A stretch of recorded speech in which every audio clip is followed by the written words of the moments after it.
তাদের সম্পর্কে আল্লাহ পাক বলেছেন, ফামান তাবিআ হুদায়া ফালা খাউফুন আলাইহিম ওয়ালা হুম ইয়াহজানুন।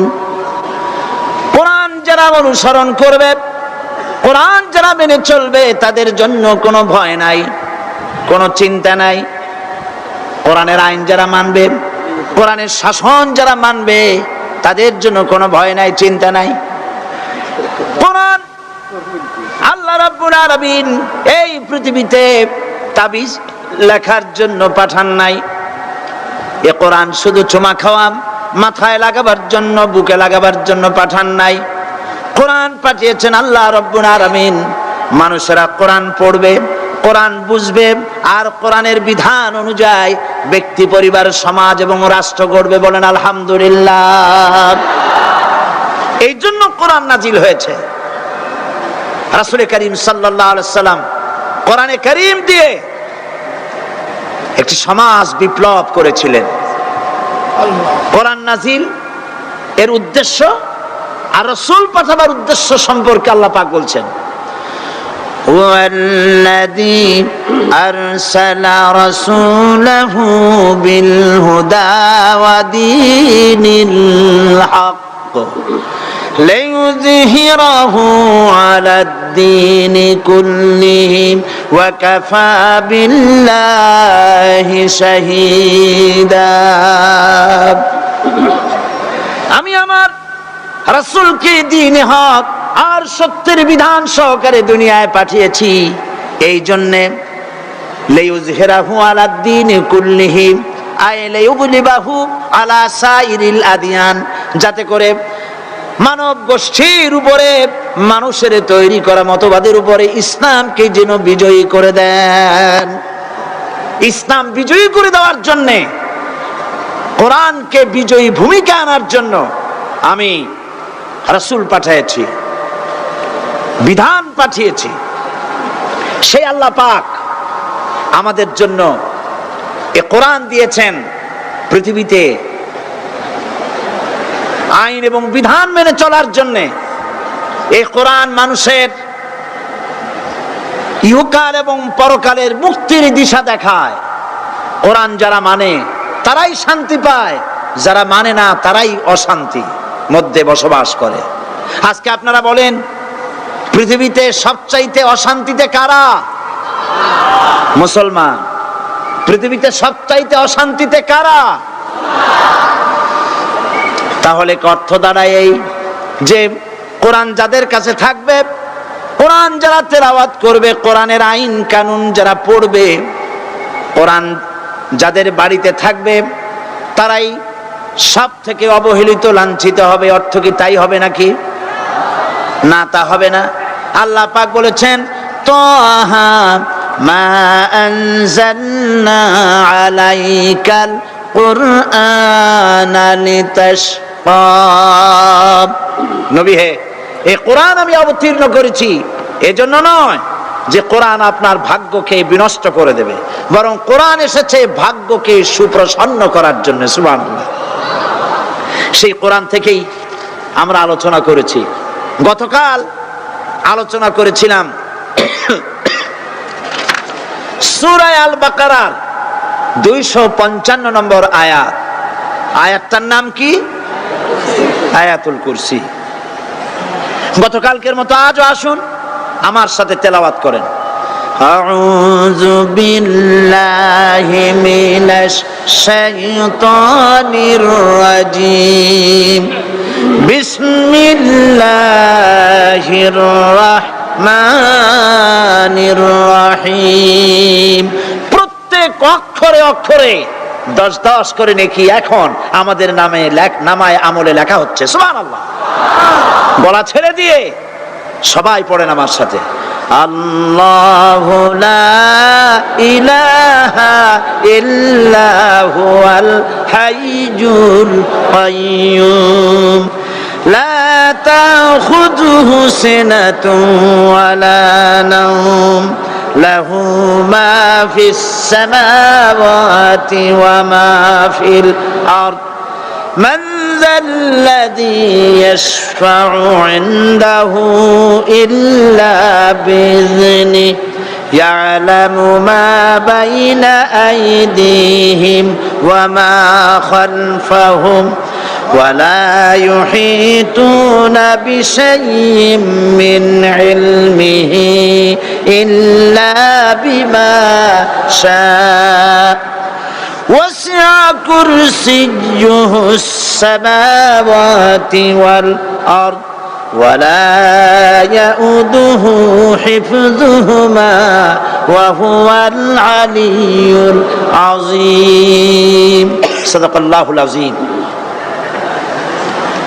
আয়াতুল কুরসি হচ্ছে কোরআন শরীফের সর্বশ্রেষ্ঠ আয়াত।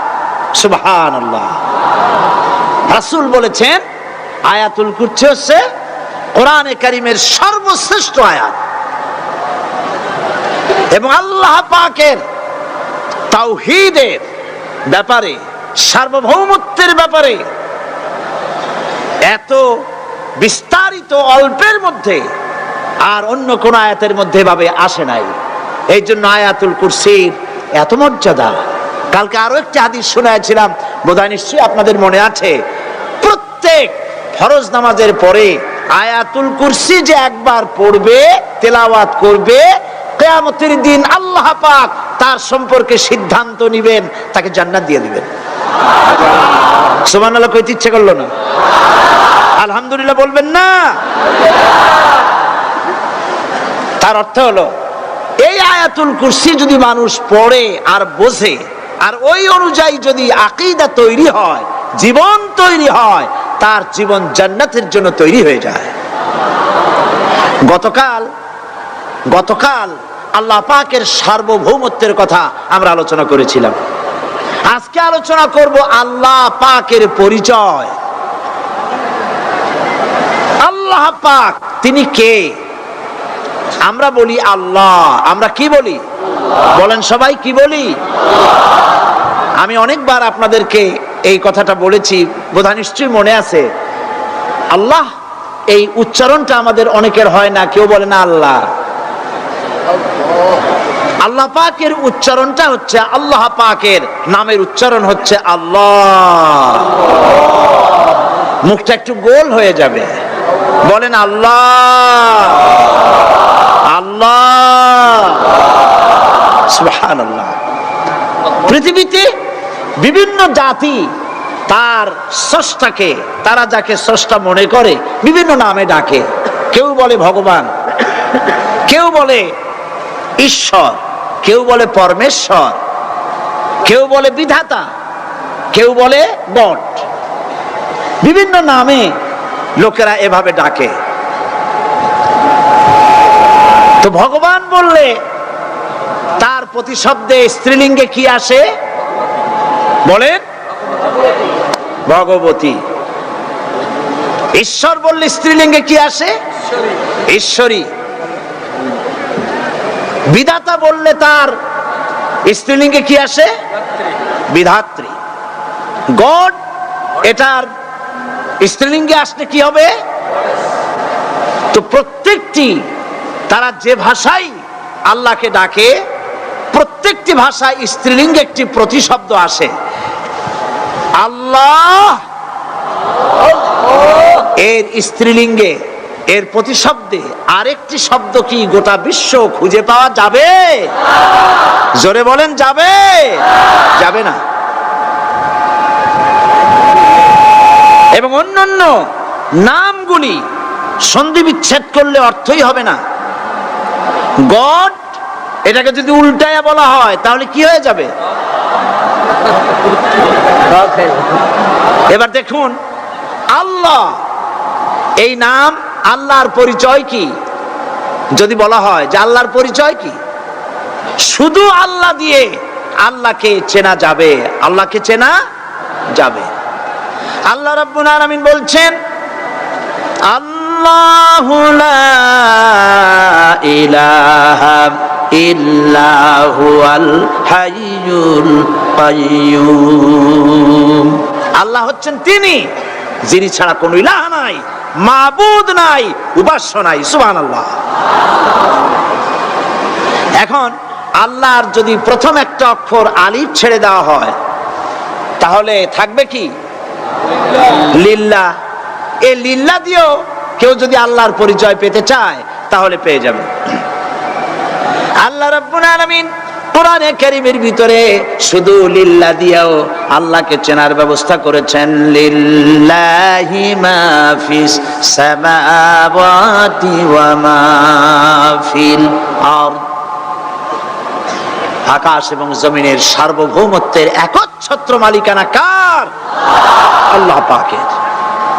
এখন লিল্লাহ থেকে একটা লাম ছেড়ে দেন, কি থাকবে? লাহু। এই লাহু দিয়েও আল্লাহর পরিচয় পাওয়া যাবে, যাবে না? কোরআন বলছে লাহু মাকালিদুস সামাওয়াতি ওয়াল আরদি ইউবসিতুর রিজকা লিমান ইয়াশা। আকাশ এবং জমিনের রিজকের চাবিকাঠি আল্লাহ পাকের কাছে, যারে খুশি তিনি পর্যাপ্ত রিজেক তিনি দান করেন। সুবহানাল্লাহ। এবার লাহুর লাম ছেড়ে দেন, থাকবে কি?